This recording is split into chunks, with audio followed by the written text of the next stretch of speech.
الحمد لله رب العالمين، والصلاة والسلام على سيدنا محمد وعلى آله وأصحابه أجمعين، أما بعد. فقد قال الله تعالى في القرآن العظيم والفرقان المجيد: فأعوذ بالله من الشيطان الرجيم، بسم الله الرحمن الرحيم. يا بني آدم خذوا زينتكم عند كل مسجد. صدق الله العلي العظيم. சர்வ புகழும் புகழ்ச்சியும் ஏக வல்லோனாகிய அல்லாஹ்வுக்கே உரித்தாகட்டுமாக. சாந்தியும் சமாதானமும் நம் உயிரினும் மேலான கண்மணி நாயகம் ஸல்லல்லாஹு அலைஹி வஸல்லம் அவர்கள் மீதும், அவர்களது அடிச்சுவற்றை அடிவரலாது பின்பற்றிய சத்திய சஹாபாக்கள், தாபீன்கள், தபஅ தாபீன்கள், நாதாக்கள், நல்லோர்கள், வலிமான்கள், குறிப்பாக நம் அனைவர் மீதும் அல்லாஹ்வுடைய சாந்தியும் சமாதானமும் என்றென்றும் குறைவின்றி நிறைவாக நிலவட்டுமாக. ஆமீன். அன்பு நிறைந்த அன்பு சகோதரர்களே, அல்லாஹ்வுடைய நல்லடியார்களே, பாசத்துக்குரிய தாய்மார்களே, சகோதர சகோதரிகளே, அல்லாஹ்வுடைய மாபெரும் கிருபையினால் இன்று தராவீஹ் தொழுகையிலே சூரத்துல் அஅராஃப் என்கின்ற அத்தியாயம் முழுமையாக ஓதப்பட்டு, சூரத்துல் அன்ஃபால் என்கின்ற அத்தியாயம் தொடங்கப்பட்டு முதல் சஜிதாவும் ஆரம்பமாக இருக்கிறது.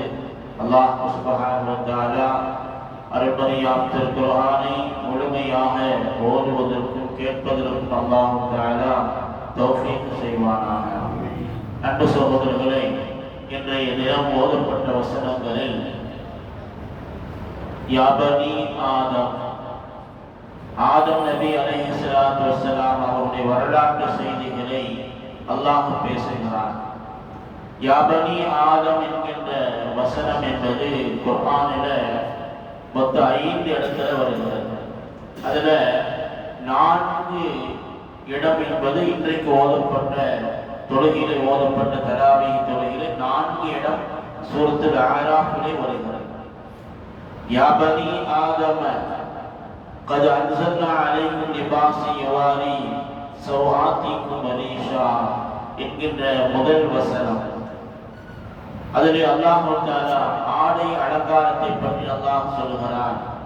அதற்கு அடுத்ததாக யா பனி ஆதம லா யஃப்தினன்னகும் ஷைத்தான், ஷைத்தான் உங்களை வழிகெடுத்து விட வேண்டாம் என்று அல்லாஹ் எச்சரிக்கை செய்கிறான். யா பனி ஆதம் ஹுது ஸீனத்தகும் இன்த குல்லி மஸ்ஜிதின், ஆதமுடைய மக்களே, நீங்கள் தொழுகைக்காக வேண்டி தயாராகிற பொழுது உங்களை அலங்கரித்துக் கொள்ளுங்கள் என்று அல்லாஹ் சொல்கிறான். அதை போன்று யா பனி ஆதம இம்மா யத்யன்னக்கும், உங்களிலிருந்துதான் ரசூல்மார்களை நாம் அனுப்பி இருக்கிறோம் என்று அல்லாஹ் பேசுகிறான். இந்த 4 எங்க வருது அப்படின்னா இன்றைக்கு ஓதப்பட்ட வசனங்கள் வருகிறது. இந்த 4 அல்லாம யாசீன் சூராவில் ஒரே ஒரு இடத்துல வருகிறது. யா பனி ஆதம் அல்லா தஅபுது ஷைத்தான், ஷைத்தானை நீங்கள் பின்பற்றி விடாதீர்கள் என்று அல்லாஹ் எச்சரிக்கை செய்கிறான். எனவே அன்பு சகோதரர்களே, யா பனி ஆதம், ஆதமுடைய மக்களே அப்படிங்கிற இந்த வார்த்தை என்பது உலகத்திலே வந்த அத்தனை மனிதர்களுக்கும் உண்டான ஒரு வார்த்தையாக இருக்கிறது. ஆதமுடைய மக்களே என்று அல்லாஹ் அழைக்கிறான். அப்ப நம்முடைய தந்தை ஆதம் நபி அவங்களை பத்தி நம்ம தெரிந்து கொள்ள வேண்டுமா இல்லையா? ஆதம் நபி அலைஹிஸ்ஸலாத்து வஸ்ஸலாம் அவர்கள் எப்படி படைக்கப்பட்டார்கள்?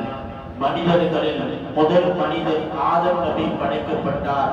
அல்லாஹ் தஆலா ஆதம் நபியை படைக்கிறதுக்காக வேண்டி மண்ணை பூமியிலிருந்து எடுத்து வருவதற்காக வேண்டி மலக்குமார்களை அல்லாஹ் அனுப்பி வைத்தார். மலக்குமார்கள் முதல் முறை வந்தார். வந்து மண்ணை எடுக்கிற பொழுது அந்த மண்ணு சொல்லுச்சா, என்னை எடுக்காதீங்க, அல்லாஹ்வுக்காக வேண்டி கேட்கிறேன், என்னை விட்டுருங்க அப்படின்னு சொன்ன பொழுது மலக்குமார்கள் அல்லாஹ்வுக்காக வேண்டி கேட்கிறேன் அப்படின்னு சொன்ன பொழுது விட்டுட்டு போயிட்டாங்க. அடுத்து ஒரு மலக்கு வந்தாரு, மண்ணை எடுக்க வந்தாரு. அதே மாதிரி மண்ணு சொன்னது மனிதர்கள் படைக்கப்பட்டிருக்கிறார்கள். இப்படி மண்ணை எடுத்து போய் அல்லாஹ் தஆலா ஆதம் நபி அல்லாஹ் தஆலா படைக்கிறான். அப்படி படைக்கக்கூடிய செய்தி அல்லாஹ் குர்ஆனிலே சொல்லுகிற பொழுது 3 விதமாக அல்லாஹ் சொல்லுகிறான். ஸலகக்கும் மின் துராபி, மண்ணிலிருந்து மனிதனை நாம் படைத்தோம் என்று சொல்கிறான். இன்னொரு இடத்திலே ஸலகக்கும் மின் தீன், கனி மண்ணிலிருந்து உங்களை அல்லாஹ் படைத்தான் என்று சொல்கிறான். இன்னொரு இடத்திலே ஸலகல் இன்சான மின் ஸல்ஸால், தட்டினால் சப்தம் வரக்கூடிய சுடு மண்ணில் இருந்து மனிதன் படைக்கப்பட்டார் என்று அல்லாஹ் சொல்கிறான். அப்ப என்ன அர்த்தம் அப்படின்னா இந்த மூணுமே ஒன்றுதான். அல்லாஹ் என்ன செஞ்சான் அப்படின்னா மனிதனுடைய ஆரம்பம் மண்ணு, அந்த அடிப்படையில மண்ணில் இருந்து மனிதன் படைக்கப்பட்டான். அந்த மண்ணை அல்லாஹ் என்ன செஞ்சான் அப்படின்னா தண்ணியால் குழைத்தான். அப்படி குழைத்த பொழுது அந்த மண்ணு களிமண்ணாக மாறியது. அதற்கு பிறகு ஆதம் நபியுடைய உருவத்தை அல்லாஹ் உருவாக்கினான். ஒரு அமைப்புல மனித உருவத்திலே ஆதம் நபியுடைய உருவம் அங்கே உருவாக்கப்பட்டது. அப்படி உருவாக்கப்பட்டு அது காய்ந்து போன பொழுது அது தட்டினால் சப்தம் வரக்கூடிய மண்ணாக சுடு மண்ணாக மாறியது. அல்லாஹ் அப்படி அந்த அமைப்பிலே வைத்ததற்கு பிறகு அல்லாஹ் ஆதம் நபி அலைஹிஸ்ஸலாத்து வஸ்ஸலாம் அவர்களை அல்லாஹ் படைக்கிறார். உருவம் ரெடியானதற்கு பிறகு மலக்குமார்கள் வந்து பார்த்தாங்க, ஷைத்தான் வந்து பார்த்தான். ஷைத்தான் வந்து என்ன செஞ்சான் அப்படின்னா அப்படியே ஒரு தடவை சுத்தி பார்த்தான். பார்த்துட்டு ஷைத்தான் சொன்னான், பல்வேறு துவாரங்கள் அதிகமாக உள்ள ஒரு படைப்பாக இருக்கிறது. வாயிலே துவாரம் இருக்கிறது, அந்த வாய் வழியிலே உண்ணக்கூடிய உணவுகள் வெளியாகிறது. அதனால் இவர்கள் படைக்கப்பட்டால் இவர்கள் கட்டுப்பாட்டில் இருக்க மாட்டாங்க. பல துவாரங்கள் உள்ளதுனால ஒரு கட்டுப்பாடு இவனுக்கு இருக்காது என்று ஷைத்தான் விளங்கியது காரணமாகத்தான் ஷைத்தானை அல்லாஹ் தஆலா பூமியிலே தூக்கி வீசுகிற பொழுது அல்லாஹ்விற்கு சவாலிட்டான், இந்த மனிதனை நான் கெடுப்பேன், வழிகெடுப்பேன் என்று அல்லாஹ்விடத்திலே சபதமிட்டு விட்டு வந்தான். எனவே ஆதம் நபி அல்லாஹ் தஆலா உருவத்தை கொடுத்து முதலாக அல்லாஹ் தஆலா ரூஹை ஊதுகிறார். மார்க்க அறிஞர்கள் சொல்கிறார்கள், அல்லாஹ் தஆலா நமக்கு செய்த நிஅமத்துகளில் முதல் நிஅமத்து அல்லாஹ் ரூஹை ஊதியது.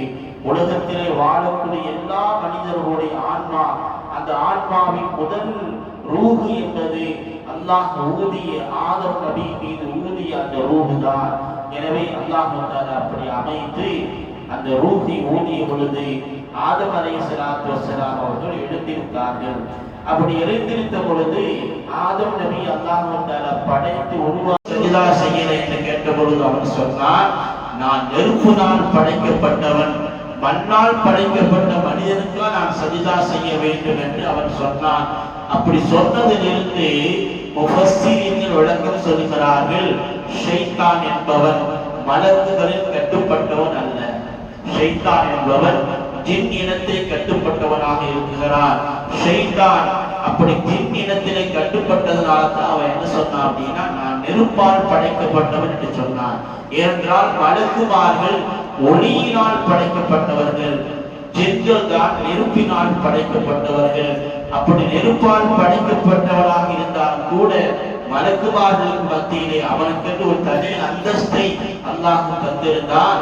இருந்தாலும் அல்லாஹ்வுடைய சொல்லுக்கு மாற்றம் செய்ததனால அல்லாஹ் அவனை பூமிக்கு அனுப்பி வைத்தான்.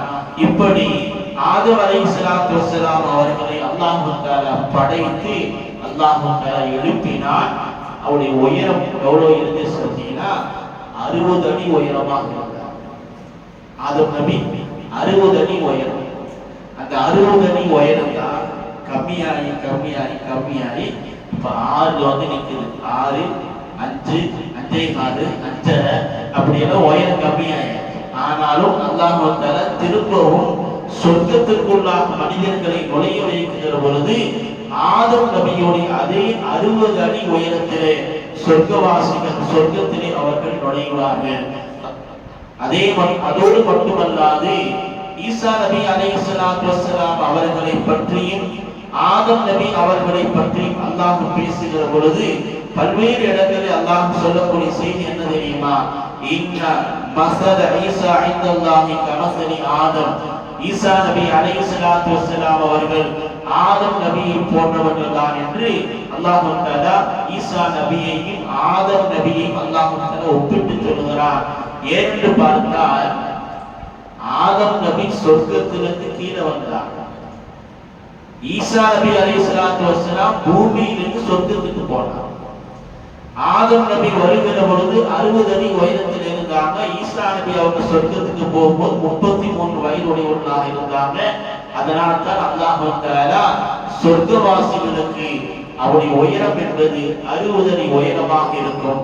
அவருடைய வயது என்பது ஈசா நபி அலைஹிஸ்ஸலாத்து வஸ்ஸலாம் அவருடைய வயதாக இருக்கும். 33 வாலிபர்களாக 33 வயது நிரம்பிய வாலிபர்களாக சொர்க்கத்திற்குள்ளாக நுழைவார்கள்.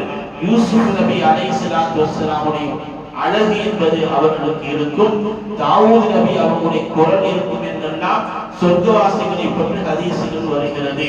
எனவே அதனால்தான் ஸல்லல்லாஹு அலைஹி வஸல்லம் ஒரு கிழவி வந்து கேட்டார், யா ரசூலல்லாஹ், நான் சொர்க்கம் புகுவேனா என்று கேட்ட பொழுது ஸல்லல்லாஹு அலைஹி வஸல்லம் சொன்னாங்க, கிழவிகளுக்கெல்லாம் அங்கே இடம் கிடையாது.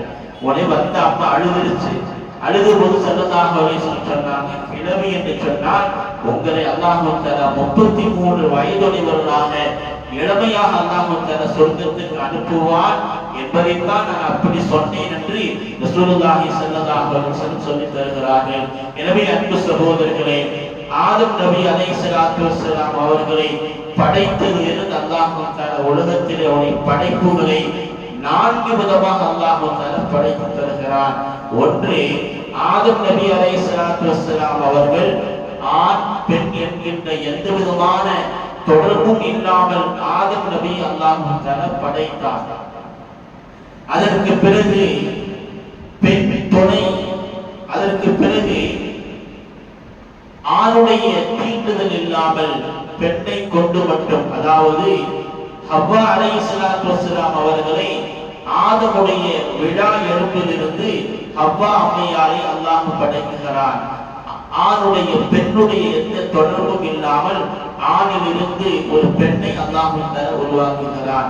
அதற்கு பிறகு மூன்றாவதாக மரியம் அலைஹிஸ்ஸலாத்து வஸ்ஸலாம் அவர்கள் பெண்ணில் இருந்து அல்லாஹ் தஆலா ஆணுடைய தீண்டுதல் இல்லாமல் ஒரு பெண்ணில் இருந்து அல்லாஹ் தஆலா ஒரு குழந்தை உலகத்திற்கு அல்லாஹ் காமித்து தந்தார்.